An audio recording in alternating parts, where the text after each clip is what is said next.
एक आदमी बहुत थका होने के कारण कुछ मिनट ज्यादा सो गया। सोच भी नहीं सकता था कि जब वह नींद से जागा तो उसने टीवी पर एक अतिरिक्त आपातकालीन सूचना देखी। इससे पहले कि वह समझ पाता कि क्या हो रहा है, बाहर से भयानक चीखों की आवाजें आने लगी। जब वह बालकनी में जाकर देखने लगा तो उसके सामने का दृश्य देखकर वह दंग रह गया। तभी निक ने देखा कि एक सैन्य हेलीकॉप्टर उसके सिर के ऊपर से तेजी से गुजरा और सीधा पास की इमारत से टकरा गया। ये देखकर निक के होश उड़ गए और वह डर के मारे कांपने लगा। उसी समय नीचे से फिर जोरदार चीखने की आवाज आई। निक ने सावधानी से सिर बाहर निकाला तो देखा कि सभी लोग घबराकर भाग रहे थे और उसकी गर्लफ्रेंड भी उसी भीड़ में थी। वह अपनी गर्लफ्रेंड से वजह पूछना ही चाहता था कि अगले ही पल उसकी गर्लफ्रेंड ने एक और शख्स के साथ मिलकर एक बूढ़े आदमी को गिरा लिया और दोनों उस पर टूट पड़े।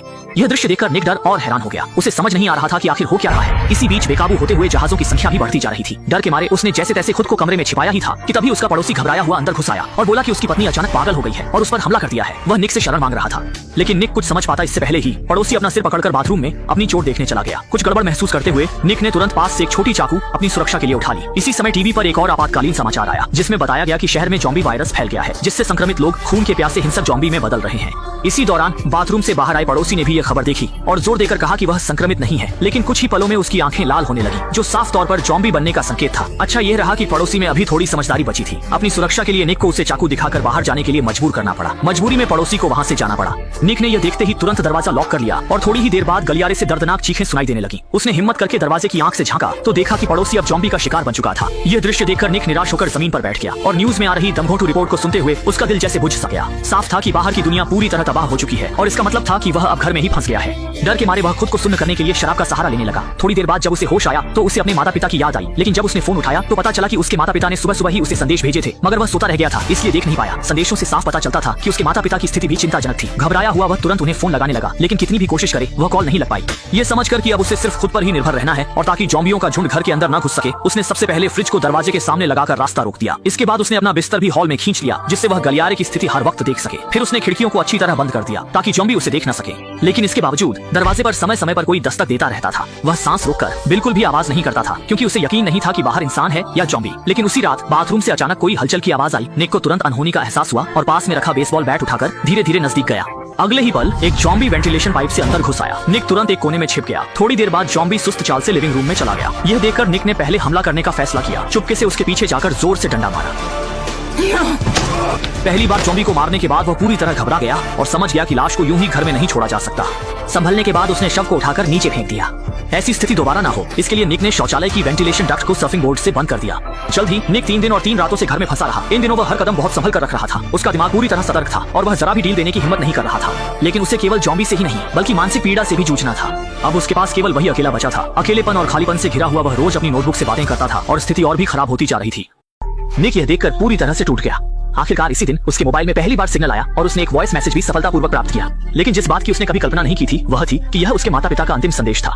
उनका क्षेत्र पूरी तरह से ज़ॉम्बी के कब्जे में था और उसके माता पिता के बचने की संभावना बहुत कम थी। ये सोचकर कि उसके माता पिता इस तरह उसे छोड़कर चले गए, निक दुख से टूट गया। गुस्से से भरा हुआ उसने बेसबॉल बैट उठाया। वह ज़ॉम्बी से लड़ने के लिए तैयार था, लेकिन जैसे ही वह बाहर निकला उसने देखा कि जमीन पर एक ज़ॉम्बी पड़ा हुआ था। जब वह मारने वाला था उसने देखा कि यह उसका वही पुराना पड़ोसी था जो अभी पूरी तरह ज़ॉम्बी नहीं बना था। लेकिन तभी ज़ॉम्बियों का एक झुंड उसकी ओर दौड़ पड़ा, जिससे निक डर के मारे तुरंत अपने घर के अंदर भाग गया। इस घटना के बाद निक फिर कभी अपने घर से बाहर नहीं निकला। जब वह अपने डर को कम करने के लिए सिगरेट जलाने वाला था तभी घर की बत्तियां अचानक बंद हो गईं। वह चेहरे पर हैरानी लेकर बाहर देखने लगा और देखा कि शहर की बिजली व्यवस्था पूरी तरह से ठप हो गई है और यही अंतिम झटका साबित हुआ। अब और जीने की इच्छा न रखते हुए अगले दिन उसने खिड़कियों के पर्दे हटा दिए और फांसी लगाकर अपनी जान लेने का फैसला किया। लेकिन जैसे ही वह मौत का इंतजार कर रहा था उसने अचानक देखा कि सामने की इमारत में एक सुंदर महिला जीवित थी। आजकल जब बाहर हर जगह ज़ॉम्बी थे, एक जीवित व्यक्ति को देखना कितना दुर्लभ था और वह भी एक खूबसूरत महिला। इससे निक को जीने की इच्छा मिली और उसने तुरंत रस्सी से खुद को मुक्त किया और खिड़की के पास पहुंचा। सामने जीवंत सुनहरे बालों वाली खूबसूरत महिला को देखकर निक अपनी आंखों पर विश्वास ही नहीं कर पाया। जब उसने देखा कि सामने वाली ने पर्दे खींच दिए तब उसे एहसास हुआ कि वह ज़ॉम्बी नहीं बल्कि एक असली सामान्य इंसान थी। इसलिए उसने तुरंत अपने बाल स्टाइल किए जिससे सामने वाली महिला का ध्यान आकर्षित हुआ। चूंकि इस समय नीचे पूरी तरह ज़ॉम्बी थे, नीचे के ज़ॉम्बी समूह को परेशान न करने के लिए दोनों को लिखकर बातचीत करनी पड़ी। बातचीत के दौरान निक को पता चला कि महिला का नाम लिसा था और वह भी अकेली अपने घर में फंसी हुई थी। जब उसे पता चला कि लिसा के पास पानी नहीं है, निक ने तुरंत कहा कि यह जिम्मेदारी उसकी है। रात में जब बाहर मूसलाधार बारिश हुई, निक ने सभी बर्तन बाहर रखे पानी इकट्ठा करने के लिए और खुद को पूरी तरह से नंगा करके बारिश के पानी से नहाया, यहाँ तक कि अपनी दाढ़ी भी साफ कर दी। अगले दिन अपने सबसे अच्छे कपड़े पहनकर वह बालकनी पर आया और लिसा की बालकनी की ओर एक रस्सी फेंकी। फिर रस्सी के सहारे 2 बोतल पानी लिसा को भेजा। हालांकि दोनों सावधान थे, फिर भी एक ज़ॉम्बी ने उन्हें देख लिया। वह बिना कुछ सोचे समझे तुरंत दीवारों पर चढ़ने लगा और लिसा की ओर चढ़ गया। लिसा को बचाने के लिए निक ने जल्दी से ज़ॉम्बी पर कुछ फेंका जिससे ज़ॉम्बी का ध्यान अपनी ओर खींचा। इसी समय उसके घर के दरवाजे पर भी आवाज आई। मजबूरी में निक ने बालकनी का दरवाजा अच्छी तरह से बंद कर दिया और दरवाजे पर जाकर गलियारे के ज़ॉम्बी को रोकने लगा।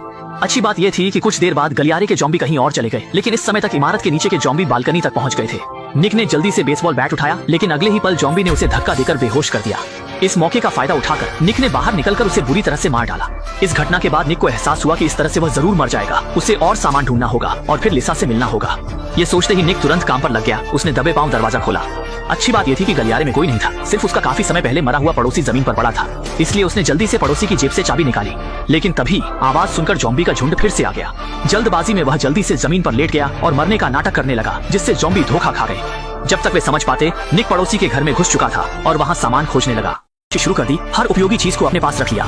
जल्द ही उसने बेडरूम के बिस्तर के नीचे एक हाइकिंग बैग पाया। अगर उसके पास यह चीज होती तो वह लिसा से मिलने के लिए वहां तक चढ़ सकता था। ये सोचते हुए वह बैग लेने ही वाला था कि अचानक एक ज़ॉम्बी उस पर झपट पड़ा। अच्छा हुआ कि निक फुर्तीला था। उसने पास रखी हुई चढ़ाई की कुल्हाड़ी उठाई और ज़ॉम्बी को खत्म कर दिया।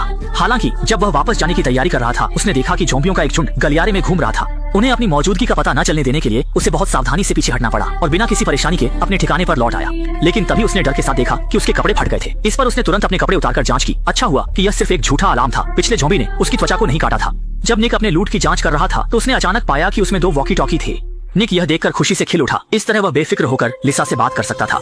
यह सोचकर उसने रात के अंधेरे में नीचे जाकर वॉकी टॉकी लिसा के घर में फेंक दी और वॉकी टॉकी के बारे में एक कागज पर लिख दिया। वास्तव में अगले दिन उसे लिसा की आवाज सुनाई दी। वॉकी टॉकी वाले दोनों लोग आखिरकार खुलकर बात कर सकते थे।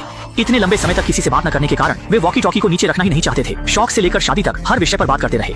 लेकिन सिर्फ प्यार काफी नहीं है, रोटी भी चाहिए। चूंकि इस समय घर में खाना और गोला बारूद खत्म हो गया था, कुछ खाने के लिए निक ने बाथरूम के वेंटिलेशन डक्ट पर नजर डाली। हालांकि यहाँ की गंध थोड़ी तेज थी, लेकिन यह गलियारे से कहीं अधिक सुरक्षित था। जल्द ही निक ने बिना सोचे समझे एक कमरा चुना और उसमें कूद गया। ये सुनिश्चित करने के बाद कि इस घर में कोई ज़ॉम्बी नहीं है, उसने बेफिक्री से सामान की तलाश शुरू कर दी। लेकिन उसे पता चला कि यह परिवार बहुत गरीब था। चारों ओर खाली था, कुछ भी नहीं था। हालांकि जब उसने अलमारी खोली तो उसने पाया कि वह खाने और दूध से भरी हुई थी। ये देखकर निक बहुत उत्साहित हुआ। उसने तुरंत यह अच्छी खबर वॉकी टॉकी के माध्यम से अपने साथी को बताई। निक को लगा था कि इन खाने की चीजों के सहारे वे सर्वनाश से बच जाएंगे, लेकिन अगले ही पल एक बुजुर्ग हथियार लेकर सामने आ गया। ये सुनिश्चित करने के बाद कि निक को ज़ॉम्बी ने नहीं काटा है, बूढ़े आदमी ने अपनी सावधानी कम की और उसे गर्मजोशी से बैठने के लिए आमंत्रित किया। यहाँ तक कि उसने उदारता से निक को अपना खाना ले जाने की अनुमति दी। भोले निक को लगा कि उसे एक अच्छा इंसान मिला है और वह खाना पैक करने लगा। लेकिन अगले ही पल बूढ़े आदमी ने धोखा दिया और एक डंडे से उसे बेहोश कर दिया। जब निक बेहोशी से जागा तो उसने देखा कि बिस्तर पर एक महिला ज़ॉम्बी बंधी हुई थी। इस समय बूढ़े आदमी ने अपनी योजना बताई। दरअसल उसकी पत्नी संक्रमित हो गई थी, लेकिन वह अपनी पत्नी को एक बेघर ज़ॉम्बी बनने नहीं देना चाहता। इसलिए उसने अपनी पत्नी को बिस्तर पर बांध दिया। लेकिन वह उसे मुक्त भी नहीं करना चाहता था और अपनी पत्नी को भूखा न रखने के लिए उसने निक को पकड़ लिया ताकि अपनी पत्नी को ताजा मांस का स्वाद चखा सके। निक को दर्द से बचाने के लिए उसने दयालुता से दर्द निवारक दवाएं भी निकाली और इशारा किया कि निक जितना चाहे उतना खा सकता है। हालांकि जब निक को लगा कि उसकी मौत निश्चित है, तभी उसके लिविंग रूम में रखा इंटरकॉम बज उठा। इससे बूढ़ा आदमी सफलतापूर्वक वहां से हट गया। इस स्थिति को देखकर निक ने जोर से संघर्ष किया और रस्सियों से खुद को मुक्त कर लिया। आवाज सुनकर बूढ़ा आदमी निक को काबू में करना चाहता था, लेकिन इसके बजाय निक ने उसे धक्का दे दिया। अंत में बूढ़े आदमी को अपने बुरे कर्मों का फल मिला और वह अपनी ज़ॉम्बी पत्नी का भोजन बन गया। निक ने यह देखते ही दरवाजा बंद कर दिया, सामान उठाया और भाग गया। और इंटरकॉम के माध्यम से निक को पता चला कि उसकी साथी लिसा के घर के चारों ओर ज़ॉम्बी भर गए हैं और वह बिना किसी रास्ते के बालकनी में छिप गई है। ये देखकर निक ने हीरो बनकर उसे बचाने का फैसला किया। उसने चादर को रस्सी के रूप में फेंका और चादर के सहारे नीचे उतर गया। अच्छा हुआ कि इसी समय उसे जमीन पर एक शिकार वाली बंदूक मिल गई। सामने आ रहे ज़ॉम्बी को उसने तुरंत सिर में गोली मार दी। लेकिन ताजा खून देखकर ज़ॉम्बी समूह और भी पागल हो गया और सभी निक की ओर झपटे। खतरे को भांपते हुए लिसा ने भी जल्दी से चादर फेंकी और निक को इशारा किया कि वह चादर के सहारे ऊपर चढ़े। निक भी फुर्तीला था और जल्द ही चादर के सहारे महिला के नीचे की मंजिल तक पहुंच गया। देखते ही देखते ज़ॉम्बी भी पीछे पीछे आ गए। उसने तुरंत अपनी छोटी छुरी निकाली और बची हुई चादर को काट दिया, जिससे ज़ॉम्बी नीचे गिर गए। इसी बीच लिसा के घर में ज़ॉम्बी की संख्या बढ़ती जा रही थी और उसे एहसास हुआ कि जल्द ही वह भी हार जाएगी। अंतिम प्रयास में उसने एक जोखिम उठाया और चादर के सहारे नीचे उतरी। सौभाग्य से वह बिना किसी दुर्घटना के नीचे पहुंच गई और यह दोनों का पहला करीबी संपर्क था। ये जानते हुए कि अब प्यार की बातें करने का समय नहीं है, वे जल्दी से गलियारे से बाहर निकले और भागने लगे। रास्ते में दोनों ने हर बाधा को पार किया और जीवित रहने की तीव्र इच्छा से उनमें जबरदस्त ताकत आ गई। सौभाग्य से वे बिना किसी खतरे के अपने आरामदायक छोटे घर लौट आए। लेकिन तभी निक ने डर के साथ देखा कि उसके शरीर पर खून का एक धब्बा है। ये सोचकर कि शायद उसे काट लिया गया है और लिसा को परेशानी में नहीं डालना चाहते हुए वह तुरंत बालकनी पर खड़ा हो गया। अगर वह संक्रमित हो गया तो वह तुरंत बालकनी से कूद जाएगा। लेकिन जब उसने अपने कपड़े उतारे तो उसने आश्चर्य से देखा कि उसका शरीर बिल्कुल ठीक था और वह खून सिर्फ ज़ॉम्बी का था। दोनों ने भी राहत की सांस ली। दरवाजे पर टक्कर की आवाज सुनकर उन्होंने मिलकर अपने शरीर से दरवाजे को रोका। सौभाग्य से कुछ ही देर में बाहर के ज़ॉम्बी ने हार मान ली और टक्कर मारना बंद कर दिया। इसके बाद दोनों एक दूसरे से गले मिले, यह विश्वास करते हुए कि अपनी बुद्धिमत्ता के साथ वे निश्चित रूप से इस ज़ॉम्बी संकट से बच निकलेंगे। और इसी के साथ फिल्म का अंत हो गया।